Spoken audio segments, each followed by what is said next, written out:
As I said at the child sliding, it's wonderful to be back among a congregation that is so near and dear to my heart and to my journey and formation as a Unitarian Universalist minister. As I said, the last time I preached here was just under 7 years ago, and it got me reflecting. 7 years ago, I had just graduated from Christopher Newport University, but I hadn't even applied to seminaries yet, even though I was certainly on that path and intent on that trajectory at some point. And while I was a dedicated Unitarian Universalist young adult, I didn't yet have my own personal theology fully articulated, right? I can tell you now that about how I identify as a transcendentalist, and the language of Emerson's Oversoul is the most accurate to my understanding of God, divinity, the universe, the cosmos, and how that relates to my spiritual practice. But if you'd asked me then, you would have gotten a much more rambly, disjointed, not quite sure answer. And this is not a very uncommon situation for born and raised Unitarian Universalists. I was, like many, very involved with my congregation and youth group growing up and going to youth conferences. And we did talk about different religious beliefs and perspectives. We discussed the big questions of life, and we had robust conversations. But we didn't always spend that much time actually articulating our personal beliefs and having to have conversations directly about that. And so it wasn't until I entered seminary where I was required to write spiritual autobiographies, both as the application and during orientations and that kind of thing, and writing from my personal religious perspective regularly, that I, was required. I was forced to sit down and finally articulate something. And it wasn't totally easy, right? Because I haven't had that practice. And it didn't feel great to be in that position, to have been raised religiously, to have this strong identification with my home faith tradition, but at the same time, not to have that language readily available, a way of talking about the universe, my beliefs, and my practices. Now, as this is a sermon called Non-Creedal Community, and we're talking about Unitarian Universalists, aspect of being non-creedal, I want to be very clear that what I am lamenting here, what I was frustrated by, is not that I was not handed a creed, a set of beliefs or practices to adopt and follow automatically. I truly cherish the non-creedalism that is such an important and unique feature of our Unitarian Universalism. In fact, it's one of the most defining features of our shared faith. And I am eternally grateful to have been raised in this tradition that holds a healthy skepticism of received tradition and asks us to question why we accept or believe certain things, and demands that we articulate what is truest for ourselves, although that we also do it in relationship and accountability to others and to the wider world community. But I think when we fail to have the proper understanding of what it means to be non-creedal, it leads many UUs, both adult come-inners and those raised UU like myself, to not have the resources or motivation to articulate their own personal creed. So I think we have to not throw out the baby of articulating our individual beliefs with the bathwater of strict creedalism as a whole religion. So let's take a step back and look at some of the basics here. To answer what it means to be non-creedal as a religion, I think we first need to know what a creed is. The creed is a statement, usually written down, often memorized or spoken aloud regularly, that articulates the beliefs of a person or a group of people. So yes, that was why I included that delightful 90s pop jam that was our special music. It's a creed. It's a series of belief statements. One of the earliest and most famous examples of a creed is the Nicene Creed, which dates back to 325 in the Common Era. And it was articulated by the Council of Nicaea to clarify beliefs about the Trinity. And it was actually built up in response to the teachings of Bishop Arius, who many claim to be an early Unitarian, although his actual beliefs lie somewhere between the one God and the three in one God articulations. But I digress. This is not a sermon about the nuances of ancient early Christian theology, heresies, and all of that. The point is that this famous creed, the Nicene Creed, was created and then enforced for the purposes of clarifying group belief and doctrine, for standardizing belief and organizing who was in and who was out, who was a heretic. because it's helpful to remember that before this, in the early Christian church, the early Christian church, there was an ample diversity of beliefs, all essentially coexisting, different opinions and beliefs about interpreting the scriptures and beliefs about God and Jesus, until Constantine converted the Roman Empire to Christianity. And as an empire that sought unity, he also required unity of belief in his state religion. Spoiler alert, didn't quite work out. The Roman Empire didn't stay unified and it fell a century or two later. But in the following centuries, there was Catholic hegemony in Western Europe, of course, and creeds continued to be written and clarified, usually to resolve disputes and heresies as they cropped up. With the advent of the Protestant Reformation, creeds became even more important, as even subtle differences between the teachings of different reformers like Luther and Calvin would lead to entirely different denominations, as we know. Later on in North America, in the colonization of this continent, congregations in the English colonies in the early United States would continue to articulate creeds to establish and enshrine the shared beliefs of each community. But with the onset of the Unitarian and then the Transcendentalist movements, many liberal religious thinkers chafed at the impositions of these creeds and these creedal tests for membership. They sought to express their individual religious beliefs, regardless of the received creeds, and sought to establish communities free from creedal restrictions. Many of the Transcendentalists founded the Free Religious Association, for instance. But let's cut to today, and I realize that was a very quick run through and a very small slice of 2,000 years of history. But looking today, if we look at the bylaws of the Unitarian Universalist Association, we'll find that one of the few requirements that our association spells out for its member congregations is to not have creedal tests. So Article 2 of our bylaws says, Section C-2.4, freedom of belief, nothing herein shall be deemed to infringe upon the individual freedom of belief, which is inherent in the Universalist and Unitarian heritages, or to conflict with any statement of purpose, covenant, or bond of union used by any congregation, unless such is used as a creedal test. So a congregation can articulate their covenant, their bond of union, their statement of purpose, but they can't say you have to assent to this creed as a creed in order to be a member. I should also take a point to note here that there is currently an Article 2 revision commission underway, which will take some time to study, interview, collect data, and ultimately make suggestions for changes to our principles and purposes as a denomination. So the specific wording and organization of our principles and sources, our covenant as a Unitarian Universalist association, may change in the near future. Although I cannot imagine that there will be any meaningful or major shift in the language around the ban on creedal tests.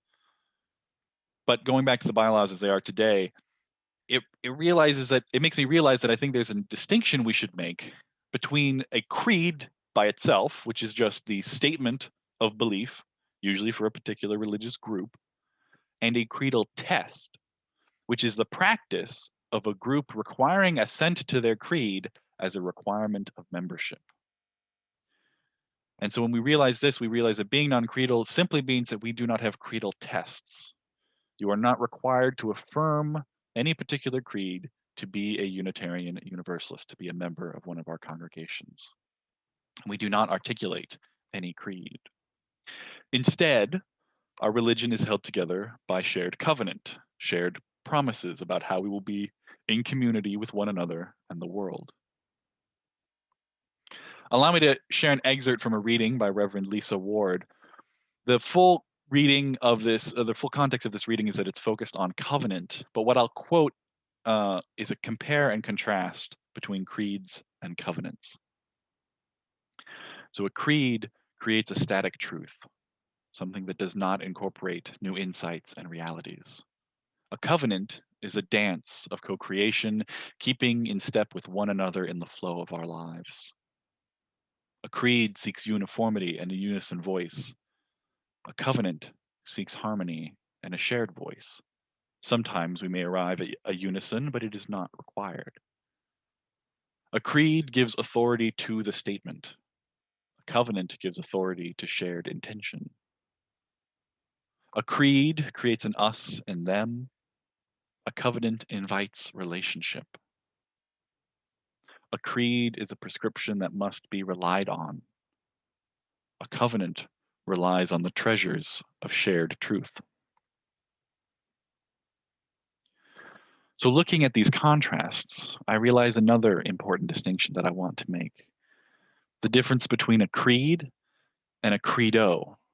Now, if you've studied Latin or a Romance language, you may recognize that the O ending of the word credo is what makes it a verb in the first person singular. A credo essentially translates to I believe. And indeed, in English, we derive it historically from the first word of the Latin text of the Nicene Creed, which is credo, and starts saying I believe.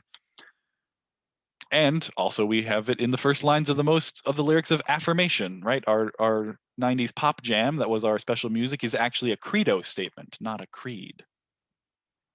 A creed is we believe, and you must believe to be part of us. A credo is I believe.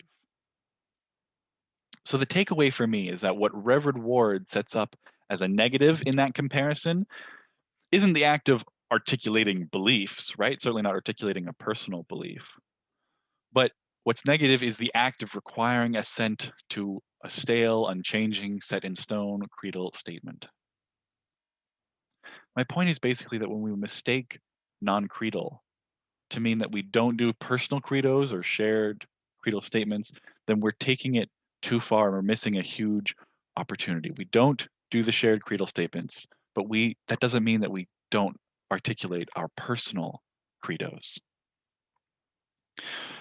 Being a non-creedal religion shouldn't mean that we have no credos whatsoever. It should actually mean we have more credos than anybody. We should have a great multiplicity and diversity of credos. It should mean that every Unitarian Universalist has their own credo, no two exactly alike. And we do have this, at least implicitly, right? There being no creedal test, no single creed we must all assent to, means that we are free and responsible for articulating our own creeds, our own personal belief statements, our own credos. And without a single authoritative homogenizing force, each person's credo does differ from the next. But often these are implicit or just the beliefs that we hold, and we hold that diversity, but we don't articulate them. And that's what I think is different about a credo from simply having beliefs, thoughts, opinions about God or the universe or atoms or whatever it may be. But when we articulate those and write them down and talk about them and share them with others, that is when we engage in a credo. We don't always articulate these as you use. We don't always know how. We aren't equipped to. We may even hold a hesitancy or a fear about sharing our personal beliefs, even if we have them articulated. Will we be accepted or made fun of? Or will no one agree with us? Like in the All My Friends and Neighbors game that Joanne talked about, we may be worried that no one else will run into the circle if we bare our soul and our beliefs. But also, if we don't take that risk, then we know we will never find the other people who share our beliefs or the people who have a totally different credo and yet also are united with us in love, in community, in covenant, in commitment to justice. Because it does matter what we believe. And it matters what we tell others we believe and how we respond to others sharing their beliefs with us. And let me just be clear on a few things on the work of articulating a personal credo statement. The first is that it is not an eternal, unchanging thing, unlike how some creeds may be presented in other religions. Rather, in our religion, how you articulate your credo in 1 year or one stage of life may be entirely different from the next. We recognize that we are always growing and changing, and the words that we use to describe our beliefs, our values, our practices, the lens through which we understand our life experience, these are always changing. And so any written or spoken articulation of a credo is, we know, always a temporary, transient attempt. It's not a final and eternal answer. And also, a credo statement doesn't just have to be about what one believes about God or not God or the cosmology of the universe and ultimate reality. The etymology of the word creed can be helpful here, of creed and credo, because it points to an earlier translation than simply saying, I believe. Though word root derives from the Proto-Indo-European root kurd, K-E-R-D, for heart. It's the same root for words like cardio. And in this sense, credo means I give my heart to this, which means a credo statement isn't just my beliefs, but what I give my heart to, what is of ultimate importance to me, whether it be a belief, a practice, a ritual, a value, or an approach to life. So if you'll indulge me in an exercise to tease out the full meaning of this word credo as different from creed, let me borrow the structure of Reverend Ward's litany and offer a contrast, not with covenant, but with creed. A creed creates a static truth, something that does not incorporate new insights and realities. A credo is constantly shifting and reforming, reflecting the flow of our lives and responding to the context of each moment. A creed seeks uniformity and a union voice. A credo speaks from the authentic voice deep within oneself, which, remembering the words of wisdom of Walt Whitman, may contain contradictions and multitudes. A creed gives authority to the statement. A credo requires no external authority and does not exercise its authority upon anyone else. A creed creates an us and a them. A credo says, here I am, and invites the question, who are you? A creed is a prescription that must be relied on. A credo is an acknowledgement of what is already and always relied on. We are a non-creedal religion, with no creedal test requirements for membership as a Unitarian Universalist. But we do, each of us, have credos, many left unspoken and unarticulated. In our search for truth and meaning, in our support of one another, and our encouragement to spiritual growth, our fourth and our third principles, we must take time to articulate our beliefs, our credos, and share them with one another, and learn what our fellow Unitarian Universalists hold dear to their hearts. So if this conversation sounds intriguing and exciting to you, even if it might also be a little scary and intimidating, I encourage you to sign up for the adult RE class that Reverend Andrew and Rebecca will be co-leading, the one that I developed with my colleague, Reverend Lisa Garcia Sampson, called Sacred Language and Sacred Translation. This class will lead you through engaging your relationship with traditionally and not so traditionally considered religious or sacred language.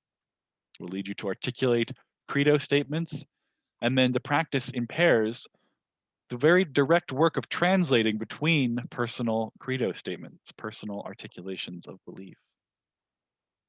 The class is designed basically to shake Unitarian Universalists out of the way that we've often dealt with our theological diversity, which is to say by not dealing with it at all. Not even working to articulate our own beliefs, let alone put them in conversation with others that we know and trust. This is the work of progressive religious community. It is sacred work. There's a quote from Elizabeth Gilbert, author of Eat, Pray, Love. She writes, "To be fully seen by somebody and then loved anyhow, that is a human offering that can border on miraculous."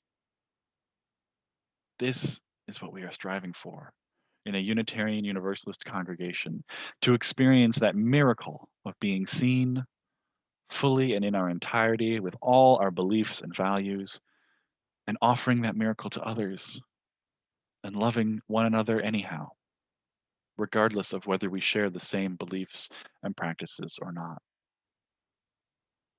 In the spirit of this miracle, please sing with me our closing hymn,